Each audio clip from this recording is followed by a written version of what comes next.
সকালবেলা একটি ছোট্ট গ্রাম, আকাশে সূর্য উঠেছে। একটি ছোট্ট ছেলে রাজু ঘুমাচ্ছে। রাজু, উঠ বাবা, স্কুলে যেতে হবে। মা, আর একটু ঘুমাই না। রাজু দেরি করে স্কুলে যায়। শিক্ষক রাগান্বিত হয়ে বলল, রাজু, তুমি আবার দেরি করলে। সময়ের মূল্য দিতে শেখো।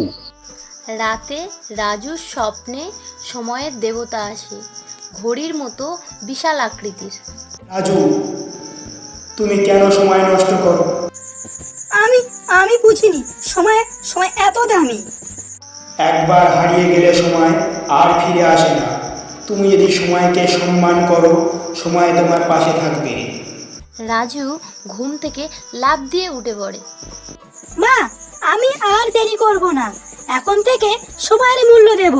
রাজু এখন সময় মেনে চলে, সময়ের মূল্য দেয়, পড়াশোনা করে এবং সবাই মন জয় করে নিয়েছে। তো বন্ধুরা, আজ গল্প থেকে আমরা এটাই শিখলাম, সময় হারিয়ে গেলে সুযোগ আর পাওয়া যায় না।